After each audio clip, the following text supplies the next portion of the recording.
Is your hubby addicted to his cell phone? Is your husband addicted to his cell phone? This is Leah Richeimer. Welcome to the Ladies Talk Show. I found this actually very emotional. I read it on the internet and I was, okay, here's this beautiful letter. This lady wrote to her husband. I don't know if she sent it, but she should if she didn't. I'm sure she did. Okay. So it says, Dear husband, your addiction to your phone is hurting our family. Dear husband, you missed it again. Our daughter was trying to show you the drawing she did, but you missed it because you were looking down at your phone. I get it. Your phone is your way to unwind after a long day. I'm guilty of it also.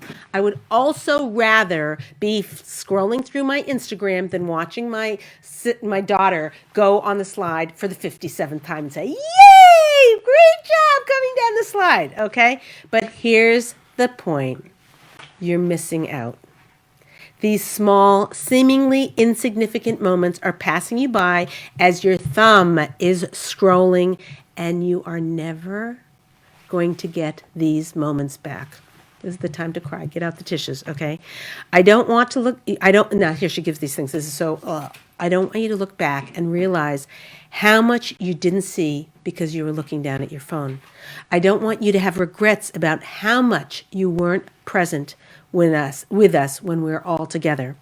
I don't want you to look up one day and see a grown girl this is so chilling, who no longer cares if you're paying attention to her or not. Like right now, she's like, look, daddy, look, daddy, look, daddy. At some point, she's not going to say, look, daddy. She's going to be grown, and she's not going to say that.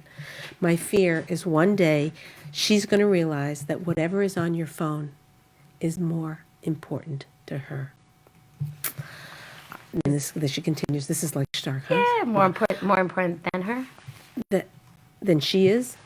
Is that what it was? More important to her or more important than her? Yeah, more important than she. Than she. Okay. Yeah, whatever it is. Meaning that the phone is more important than she is. Whatever you're looking for is just more important. I'm sorry. Yeah. So she continues, I love you, but your addiction to your phone is hurting us. It's affecting our marriage. You may not realize the power you have to make or break us. Please, I am begging you to put your phone down.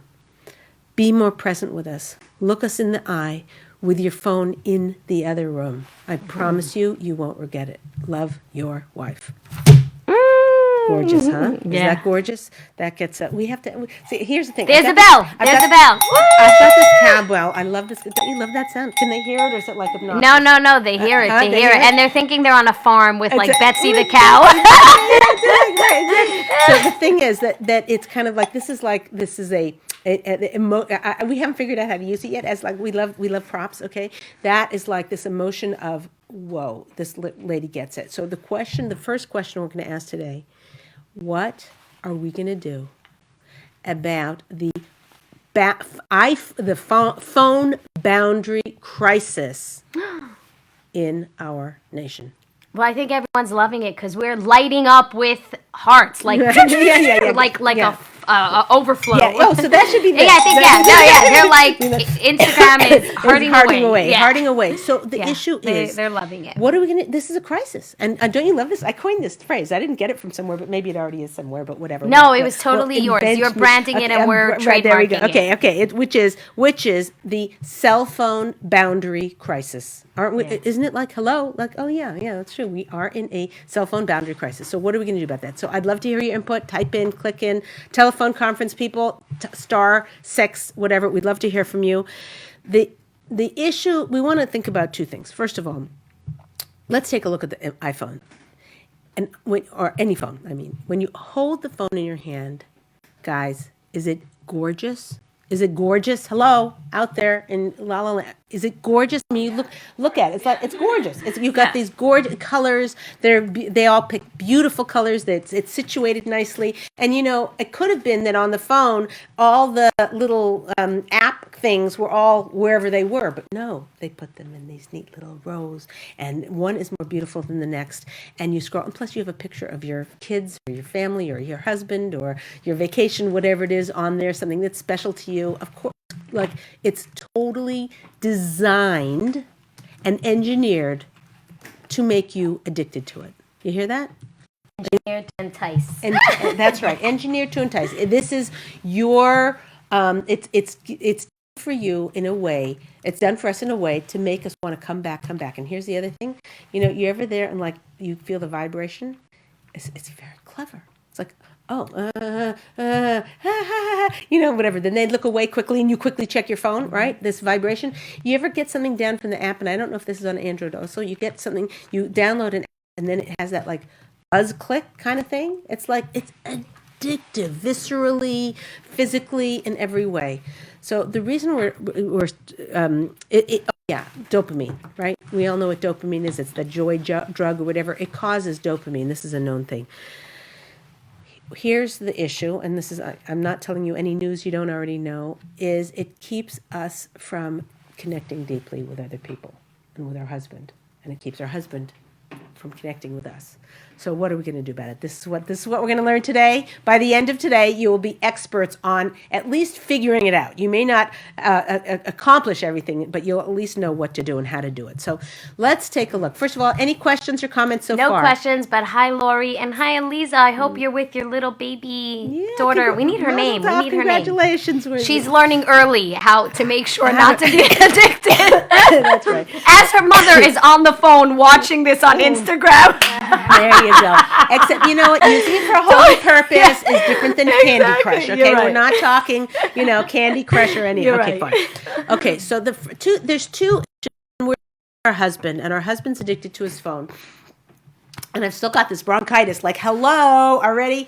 Okay, let's all have a moment of silence for my stupid bronchitis to go away. Thank you very much. God protect us all. We should all get over whatever's ailing us. Anyway, thank you. There's two issues that we want to separate this into that are going to be really, really helpful to us. One is work-related phone stuff, and the other is recreation phone stuff. Okay? So if it's work-related usage, that is a whole different ballgame. We need to understand the difference between those two because they have different ramifications and different solutions in different ways we can hold them. So our anger and our upset about our husband using the phone.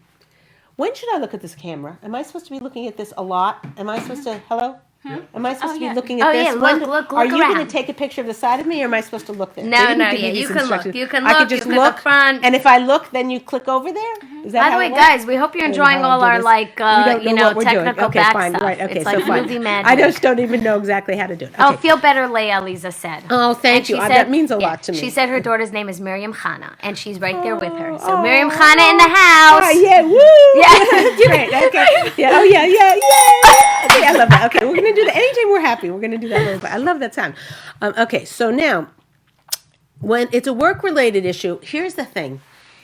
This needs more of an attitude adjustment than the recreation use. The work thing, it's like, I get it. When we grew up, anyone who grew up, even if you're 19, you grew up and your dad was there.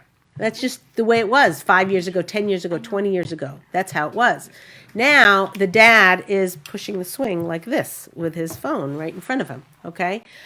That's a phone, by the way, in case you didn't know. So it's a different world we're in. And we can be very angry about it. We can, but rather than being angry at our husband individually for his use of the phone, we got to understand that it's part of a larger picture, that our world has changed and the workplace has changed. I mean, it used to be you punch the clock, you get in the car and you drive home and you're done. Now it's any time the boss can kind of tag in, can go in. Now, here's the thing.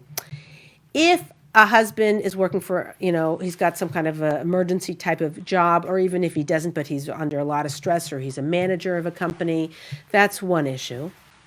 That's a little easier to deal with. What can he do? He's in the middle of dinner and his boss texts him, oh, where's the file on such and such? Do people use files anymore? Where's the app? Where's the whatever, whatever he's calling him for? That you could kind of understand. Here's where the real problem comes in with work issues. If he runs his own company. So it feels like it's a lot more of a choice that he's ignoring you or interrupting what you're saying or not paying attention to the kids. So these are issues that you have to understand. We have to, as wives, we have to look to our husbands with a little bit of level of trust. On the same token, maybe they're not trustworthy in this area. But it's understandable. This is a global crisis. This isn't your husband who's doing mean things to you. He's wrapped up in the whole world, which is getting more and more addicted to phones. Maybe in the next generation of people, they'll have phones that you can only use after you've paid attention to your wife for an hour. I don't know what they, I like that. Yeah, we got to say, maybe make an app. Maybe there is one, who knows. But the point is that this is not something for you to individually feel upset with your husband about.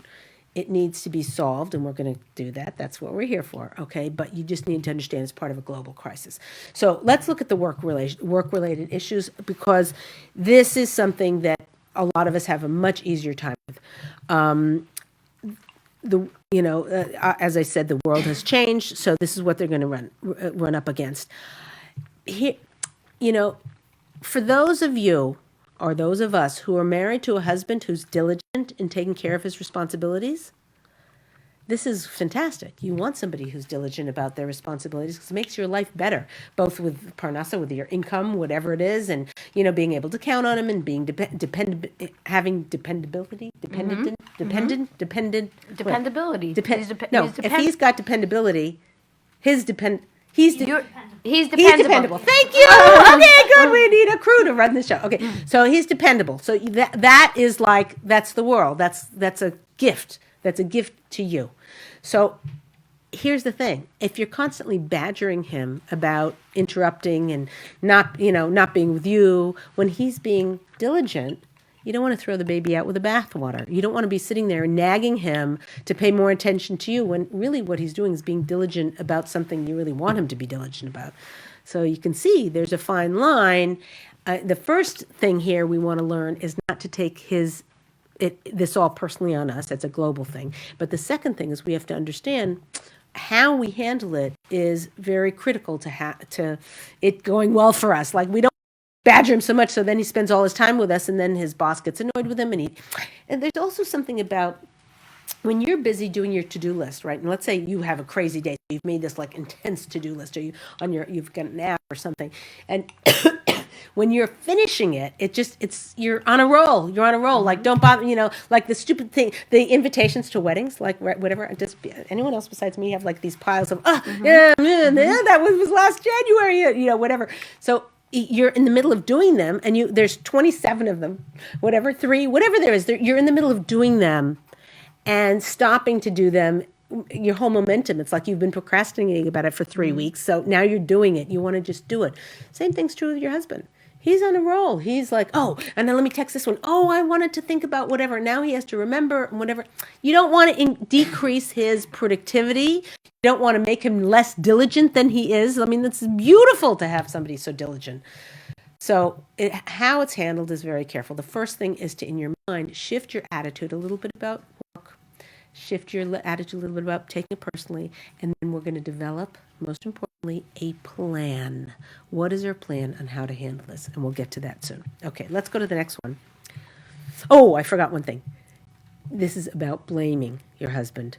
That when you're not taking personally, you're not blaming him. You're working on a solution together. There's a whole shift there. Okay, let's get into recreational usage. You can type that in and stuff. Recreational usage. How do you spell recreational? Yeah. Okay, recreational usage. So it is much harder for us to deal with recreational usage. Like, you got to be kidding me. Like, really, you're playing Candy Crush when your kid is saying, I want to play Monopoly with you. Or Monopoly is a 3-hour-long game. I don't blame you, but Candy Crush maybe is better. No, joking. But I'm just saying, whatever it is, when you're doing stuff or you're just watching mindless videos of cats falling off the wall or something, it's very hard for a wife. The husband doesn't know this as much. He might get a sense of it, but it's much harder for a wife to deal with that. And it's much harder for us to sort of let him just go at it when we're, busy and crazed. And it's very easy to think that it is not a necessity. And I think this is where, if we shift our mind a little bit, it will help us to not feel so hurt both our feelings being hurt and our resentment that builds and just bubbles underneath the surface. Can you hear me with my stupid Yes, throat? yes. Sorry. Loud and clear. No, we're okay. Okay, so it's very hard to be able to deal with that when it's a recreational thing. So here's the situation. If you can understand and get it in your mind that your husband really, really, really does need downtime. Now, would it be better if his downtime included you, like you going for a walk after dinner? That would be wonderful. Would it be better if his need for downtime included, exercise or swimming or playing with the kids? That would be great. And, hopefully that can be incorporated or already is incorporated in your life. But in terms of downtime where they're mindlessly doing a word game or I don't know, these shoot 'em up things. I don't know if when I read something, I don't know if it's even true that women are the highest users of video games or something, but I don't know if it's word Women? games or shooting.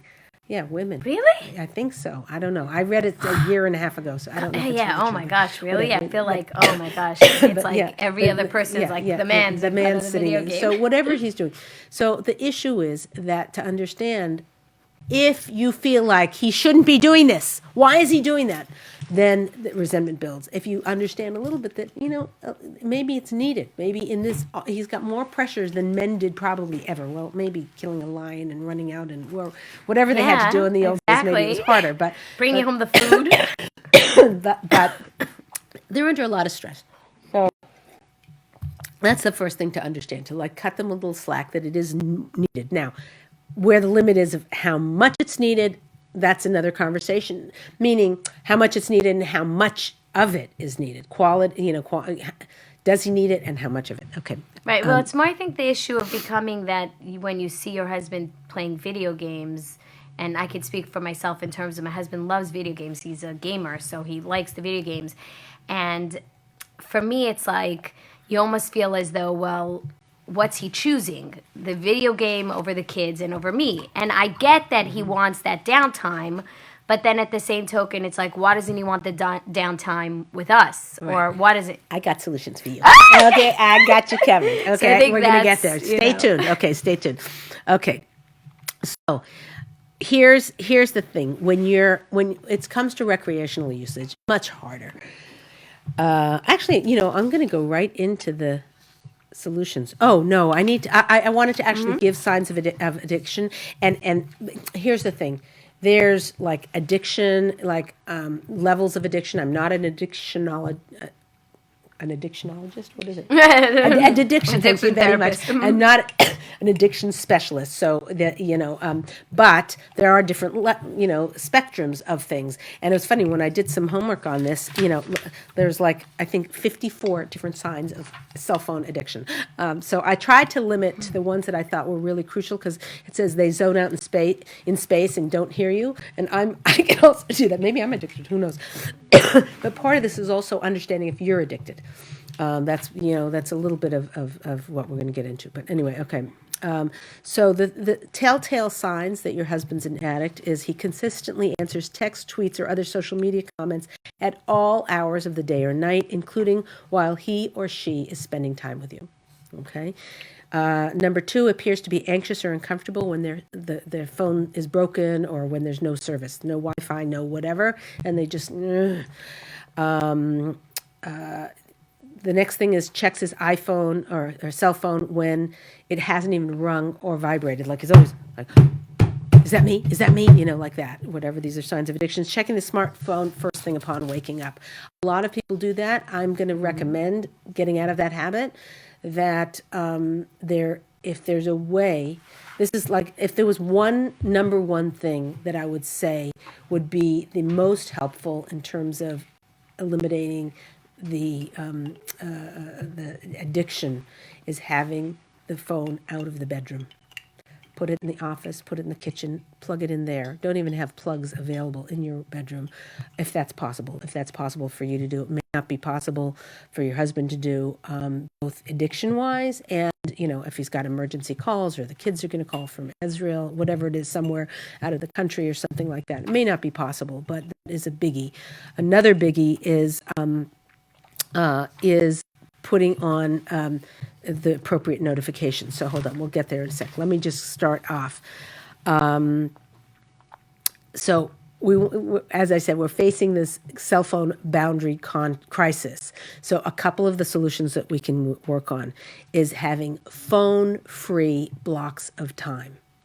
This is obvious. I'm sure you've heard this before. I'm not the first to say it, but here's an idea that might help you with this is to have trade-off time.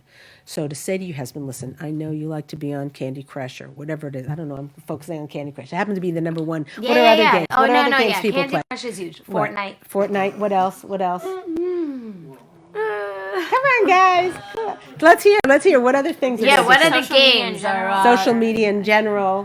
What, like checking Instagram, think of, like, a Facebook? popular game. Huh? Which one? I don't know, Best Fiends. Sometimes I Best heard of that Fiends? one. Oh, what is that? Oh, I'm going to check that out. No, joking, No, joking. don't check that out. So, okay, fine. So, there, is you say, listen, I know that you're really addicted to Fortnite. And I feel I'm going to try not to take it personally. It's your downtime. You deserve it. You work hard. You're diligent in your things you do.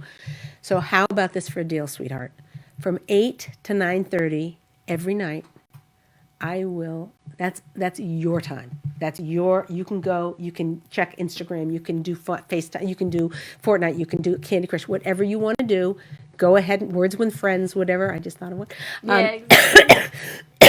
Whatever it is that you're doing, you can have from 8 to 9:30 every night, in exchange for no cell phone during dinner, and or special time with the kids, an hour when you get home from work. Maybe the first 15 minutes you need to go get a drink and take your shoes off or whatever, but then an hour with the kids, and then you get an hour and a half with your recreational usage of screen time, whatever it is. But you make a deal, and then we're going to get into how to do that in a second. But let me just go through some of the ideas.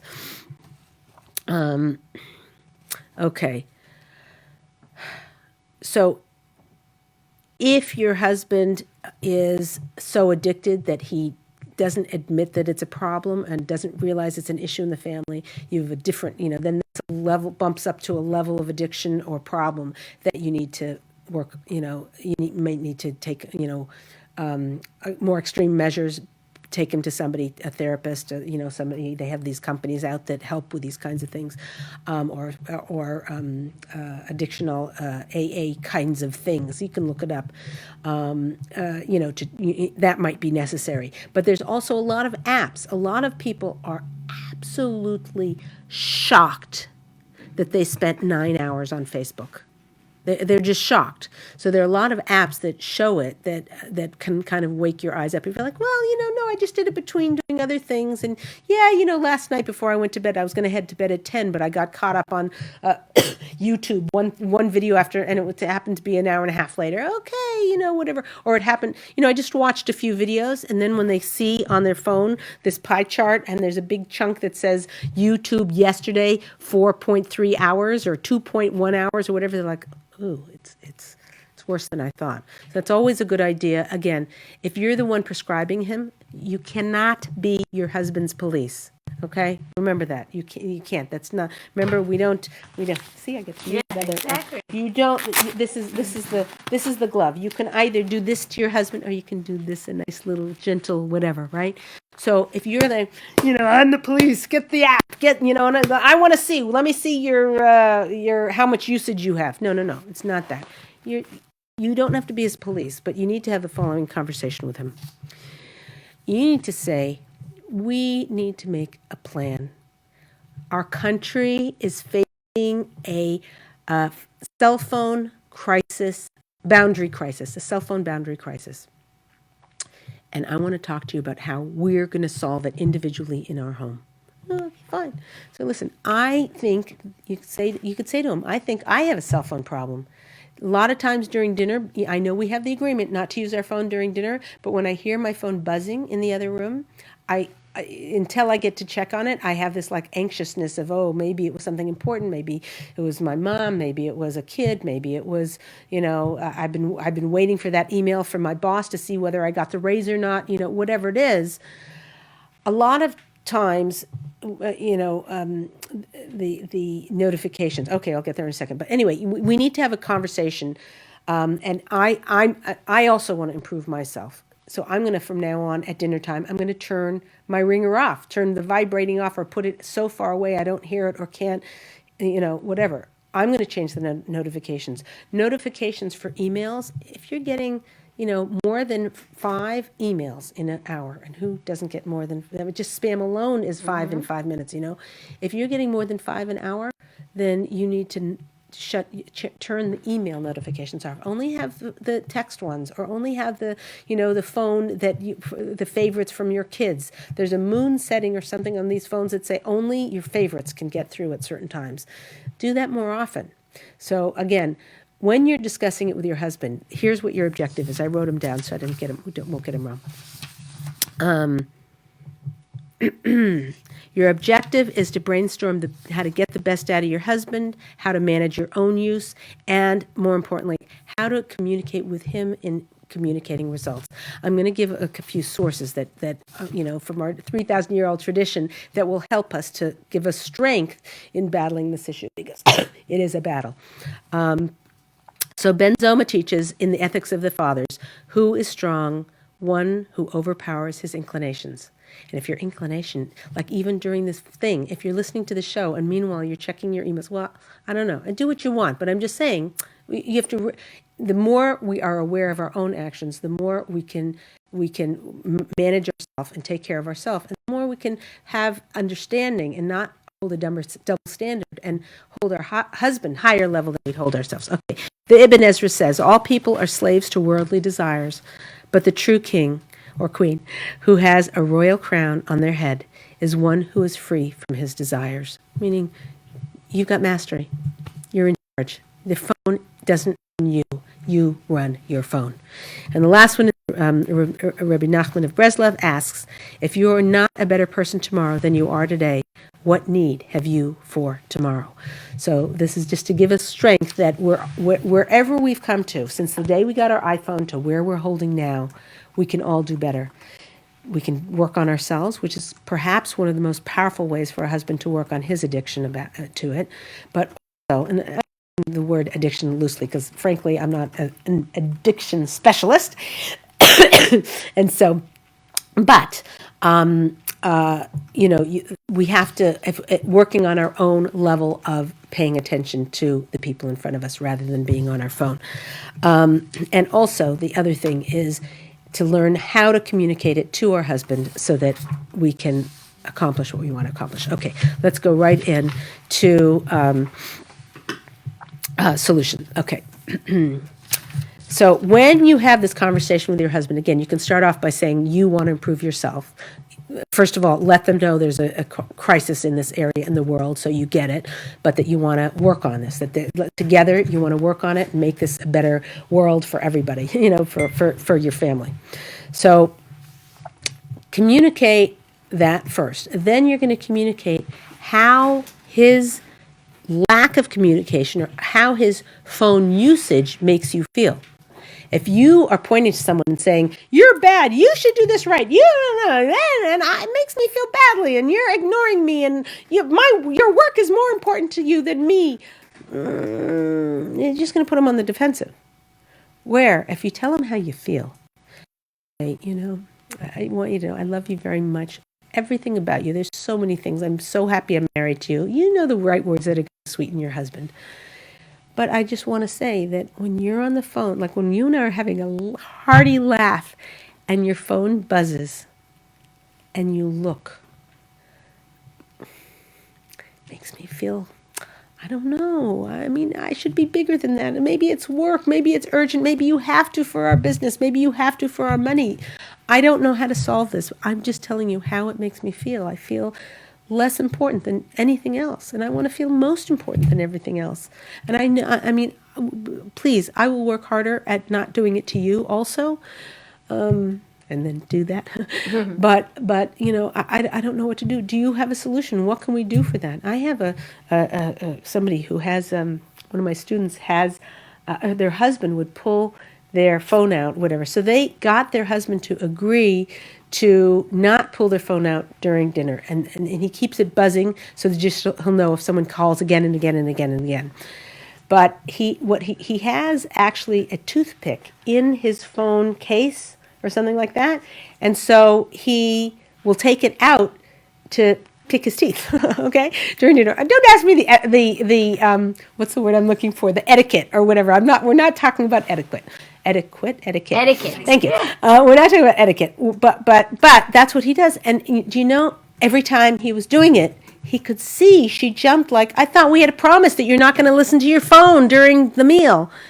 So now he pulls it out, and I told her, actually, I said, he pulls it out, and he says, I'm just getting my toothpick, Anyway, I don't know why they don't have toothpicks on the table, but anyway, he keeps it there, fine. But the issue is, have an agreement. These things are discussable and solvable. You may not, make it 100% perfect, but you can sure go from like horrible and 100% wrong to, you can improve things by 5%, 10%, 50%. You really can by having a conversation. Again, if you're making him wrong, blaming him, pointing your finger at him, making him feel bad, making him defensive, it's going to backfire on you. But in a sweet way, it can be done. Okay. You want to have it as a brainstorming session, not as in, okay, here are the new rules, like, right, yep, here are the new rules, This is a brainstorming session. When you are saying to your husband, when you answer the phone, it makes me feel sad, like you don't love me. Don't say, so what I want you to do is never pick it up. Say, how do you think, dear, we can solve this for me so I don't feel badly? And he might say, he might start really solutionizing or brainstorming, or he might say, you're just going to have to put up with it because, he may be a little mean, because I have to. The work calls and I have to take it, and that's just the way it is. And you're like, say, okay, I hear that. But what do I do about how I feel? I feel badly. And I'll say, I don't know, nothing I can do about it. So then you say, how about this? When you do have to take a phone call, if you come back, even though I know you have to, and you're saying you have to, and I'm agreeing, okay, maybe you're right, you will get in trouble with your boss with that. How about when you come back, if you say, as sincerely as possible, you say, oh, I'm so sorry, I love you, please don't take this personally. Would that work would you be able to do that? And he'll say, oh, yeah, I could do that. And maybe that'll work for you. Maybe that'll be just the thing you need. And also say, do you mind if I remind you? Do you mind if I sit there and I say, if you come back from the phone and say, oh, what were you saying? Do you mind if I remind you and say, oh, I'm so sorry, dear. I love you so much and you're the best wife ever. Ask him. So is everyone following this? Yeah. Okay, good. So, again, this is just from the bottom of your heart. What is the expression from the Torah expression, from one heart to another heart? Yeah. It's going to be heard. So you're not saying this as a mean, angry, put him on the defensive. You're trying to come up with a solution and doing it in a loving way, as loving a way as you can from your heart. If you have a cold, it's good. It gives you a little sympathy. And then Exactly. Then he feels bad all around. All around. Okay. Try and institute phone-free time slots in your lives. So, tell them, listen, I think, it's a really highly recommended thing to have phone-free time slots. It's really weird because when I have a lot of phone-free time slots, and when I come back to my phone, I get I have some people who get annoyed or nasty or like, where were you? I tried to reach you for, da-da-da-da-da. And I just put them on notice. I just say, sorry, this was a phone-free time zone. That's it. They know obviously by now, but people get it. They might be annoyed. Your mother might be annoyed. Your kids, whatever it is, people might be annoyed. Tough for them. You're bonding and connecting, and you just have to make it clear to them. Again, you don't have to be mad and like tough on you. You can email them and say, I'm really sorry. I put free time zones in my thing. I recommend them to everybody. Wink, wink, like hello, right? So, you have to do it, even if your husband doesn't agree to them or won't do it or can't do it or is a business or whatever, you having it on your thing will give you a serenity that you forgot about. People who are severely addicted to their phone can't really, like they can't even like go to the bathroom without their phone. It's just, it's like, oh, what if something comes in? And it's actually designed by the makers of these phones to do that. And there is a whole backlash now. I don't know if anybody's heard about it in Silicon Valley, where, I think one of the founders of Facebook, one of the founders of Snapchat. I don't know. No, Well, what's a lot one of of the the other big ones? guys Instagram. that- One of the yeah. really people who are the forefront, and they went and studied in Las Vegas to see how do they make you addicted to slot machines? Oh, by having, if they gave you a prize every time, you wouldn't play as much. But if you get intermittent rewards are the highest, are the most effective in making somebody addicted. So let's give, intermittent rewards. And, there's some things like they give you, if you get thumbs up, let's say you get 30 thumbs up in a row. I don't know if this is true. I don't want to disparage any app company or whatever, but, they parse them out. So they'll give you 5, then they'll give you 7, then they'll give you 3 in the exact thing that'll keep you more addicted to watching your phone. If you got all 31 at once, then you'd be, oh, okay, fine. And you wouldn't look at it again for half an hour. So I don't know if that's true. Somebody told me that that's true. A coder told me. So it sounds scarily true, but they're manipulating our brains to be addicted. We can have more mastery over ourselves, and the more mastery we have, we're the true queen, as we learned in the sources. Okay, change this is everybody. Make a note on your to-do list somewhere. Change the notification settings on your phone. If you're getting dinged 24/7, you don't have your mind left. Your mind is gone. I can multitask. Well, let me tell you, multitasking works very well if you're trying to accomplish a lot. It's mutually, this is Rabbi Lawrence Kellerman, accomplishing and connecting are mutually exclusive. You cannot be doing both at the same time. So you're either connecting and bonding with somebody and getting close to somebody. I'm taking these off, so she hates my glasses. So I can't see what else. You're either bonding and connecting and feeling like you're really having a one-on-one with somebody, or you're accomplishing. You can't do both of those. You can multitask and accomplishing, that you can't multitask. So I don't care who you are, your notifications need to be changed at least certain hours, certain times at night, and that includes keeping it out of your bedroom. Okay. Okay. If it's really interfering with your guy's life, your husband's or yours, get help. Don't wait. Don't think, well, I'm a little better than I was before. No, these things, the Yetzer Hara never sleeps. The evil inclination never sleeps. It's like you're either growing towards bonding with people and getting closer with people, or you're going away from that.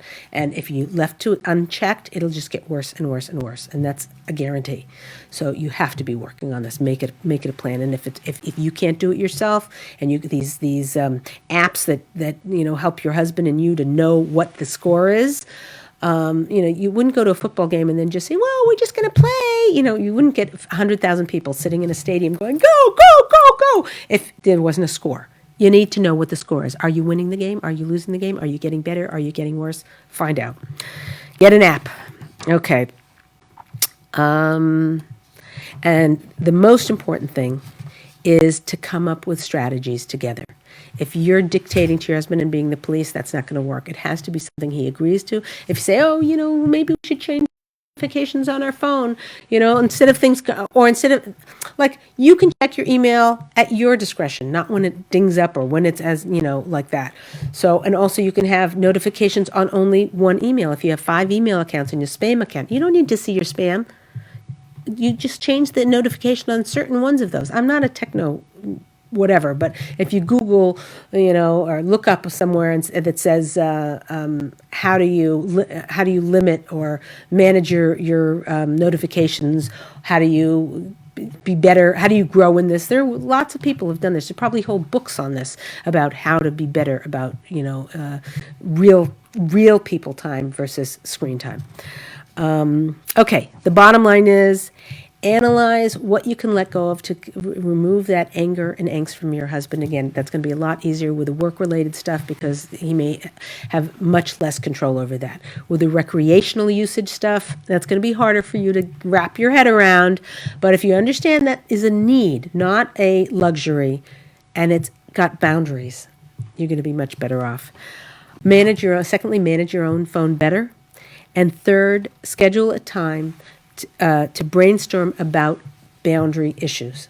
What are we going to do? How are we going to solve this? Get it in the communication topic. Not at a time when you're hot and heated and angry. Not at a time when he's not listening to you, or he's in the middle of it, or it's built up over a matter of months and you've got so much resentment that when by the time you talk to him, it comes out as a blast. That's not going to be productive. If you feel that it's so pent up in you, get a journal, start journaling, or write down, or talk to a friend that you can really confide in that won't hold it against your husband, or they will see the positive side and help you get through it. But get that anger out in a way so that by the time you sit down with him, you can have a constructive conversation. Unless there's any questions, I'm going to give the homework. Yes, no. No? Nothing. Okay, so the homework for this, and then we have, maybe we can take one other question? Yeah. Because we have Q&A. we have a Okay. few questions. And if anybody on the teleconference, hit *6 if you want to ask a live question.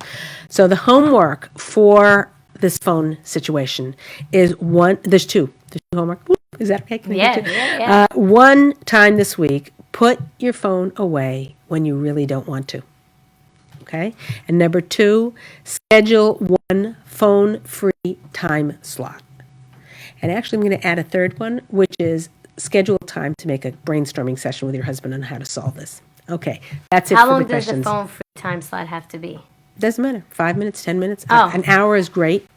A few hours. If you're having... I'm sorry. You just need to keep hitting the up button. Otherwise, it's going to make it impossible for everybody to hear. You just keep hitting up. And add that to the checklist from before to make sure that just keep hitting up, and it'll take about a couple minutes. So any amount of time. But if you're having an event, I mean, it's crazy to me. People are at their own party. They're having a bunch of people over for a birthday party, and they're constantly checking their phone. Like, hello, what is the world coming to? Like, no, that is a phone-free time zone. Now, if you're waiting for the caterer to call to bring the food, or someone's late and you're worried they're going to ask directions, okay, I can hear these things. They can GPS it. Hello, there's really, it would be a far cry for why you have to have that during an event you're throwing. So I don't get it. Work on this. This is a get-to place. This isn't, you don't have to make yourself perfect in a moment. Okay, let's go on to any other questions. Type them in below, and Sarit has some. We had so many questions come in the last week. So. Yes, we had a question coming in from someone who said, and I love this question, so let's see how you answer this one. Okay. How do you reach the place in marriage where you feel the same rush of excitement as before the marriage? Oh, okay, wait. And I'm like, is that even possible? How do you reach the place in marriage? Say it again. How do you reach the place in marriage where you feel the same, meaning you're excited before you get married, you're excited to see him, you're excited when he calls. They have all that joke about the cell phone, like, how when you're texting before you're married, it's like, hi, how are you? What's going on? I miss you. And then afterwards, it's like, get the milk. Bring the cheese. It's the whole conversation changes. There's not whole that class, by the way. It is. Okay, good. We'll give it on standing on 15 minutes. Yeah, there you go. Yeah. Well, no, I thought we were going to try and do 55 minutes. Oh, cool. Okay, then on 10 minutes. Then you got 10 minutes. Oh my gosh. Okay. No, we can. I don't know if I. Okay. Give it a taste. Give us a teaser. Okay. A so teaser. Here's the thing. We have from our sources that there is a gift from God that when you meet your soulmate, you're beshert. So 40 days before you're married, 40 days before you're born, a voice comes out from the heavens that says so-and-so is going to be married to so-and-so. And I don't know how that works with the age differences or whatever, but anyway, that's what our sources are telling us, okay?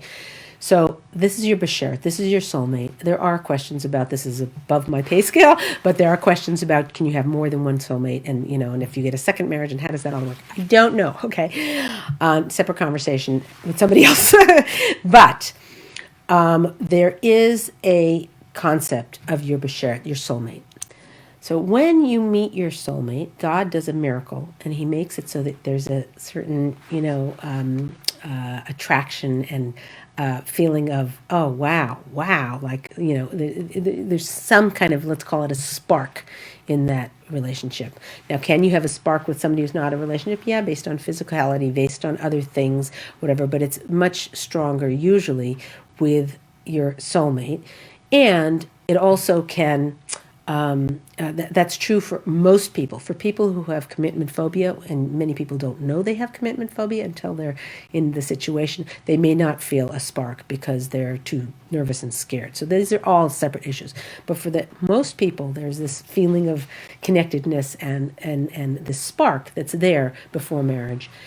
And then there's another concept that's very, very important to understand, which is that most people are born and brought into this world as takers, meaning we just want to take what, we're crying, my mommy has to feed us, we want, no, I want that toy, we're takers. And we grow ourselves, if we're lucky, we grow ourselves to be givers over the course of our lifetime.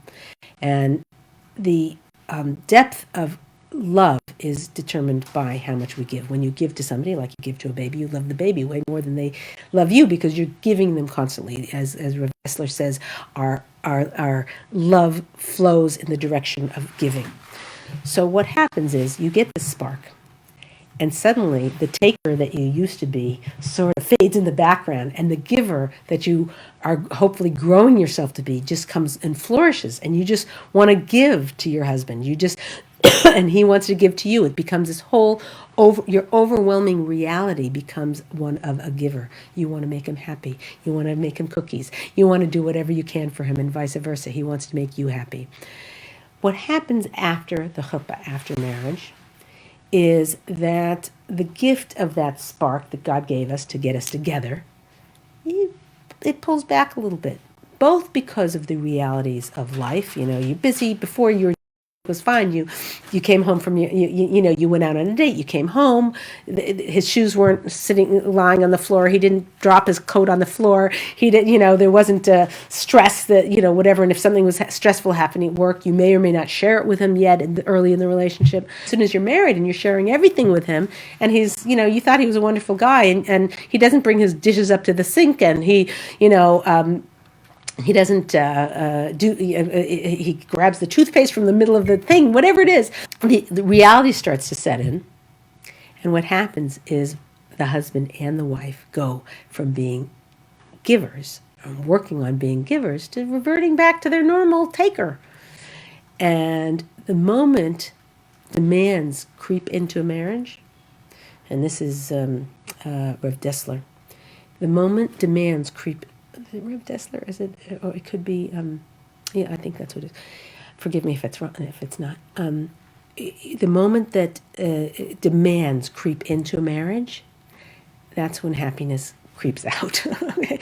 Or runs out. Okay. So now all of a sudden, going from trying to I want to give to them, I want to whatever, and you're having a demands. He needs to do this, and why didn't he put his shoes away, and why he didn't come home on time, he didn't text me, he didn't tell me, he didn't get, we're supposed to leave for the party at this time, and he didn't, and vice versa. This exact same thing happens in mirror with the husband. So this is going on two ways. Now you have two takers trying to interact with each other. That's the answer to your question. Why? That's the first half of your question. Why did it leave? That answers that. How do you get it back? Is a whole class. We'll have to do a class on it. But I'm going to tell you right now. When you completely focus on giving to your husband,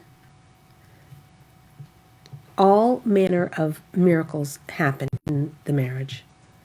You become a giver, and you become and again, you begin to love your husband more because you're giving him more. And when you give him more, he gives you more, and it just shifts the whole dynamic. So the answer is to give more, and in every way. That means zipping your lip more when you want to answer sharply back to a sharp comment made to you. It means making more things for him, doing more things for him, not resenting him for not changing the light bulb, just doing it and saying, he's been crazy lately. Let me just do the light bulb. Why am I nagging him so crazy? I hate doing light bulbs. But I'm going to do it. Just give, as they say, give till it hurts. Just keep giving, and you'll see the whole marriage shift around. And here's the beautiful thing. When you are working so hard on Shalom, God does something very special for us. He puts that spark back.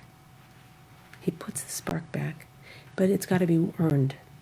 At this point in our lives, after we're married, it's got to be earned. And it's kind of like Hashem gives us this huge overabundance of spark and joy and whatever in the beginning. So we'll see that's a freebie that we get for free. And this is our sources. This is not Leah Richeimer thinking this is a good idea.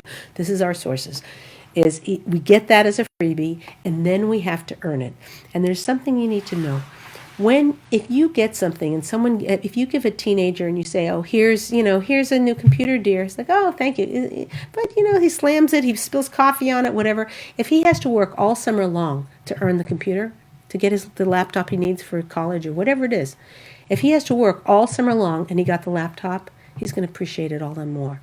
And he's going to be more proud of himself. So this is from God. We are earning that closeness and that preciousness, okay? At the beginning, it was a gift. Working on it not only is what makes it more precious to us and more savory to us, but as we work on shalom in our marriage, God will shower us even more.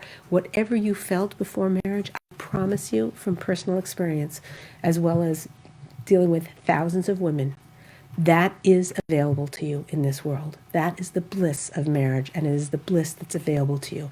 And it comes from giving. That's the start there. Everything else is footnotes.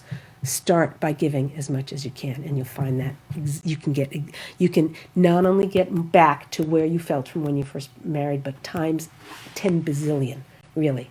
There's a level of comfort and joy that is available to all of us. Okay, that's it. Whoa. Good answer. Okay, very good, everybody. This is the Ladies Talk Show with Leah Richeimer. I'm so grateful to you all for being here, and we will see you next week.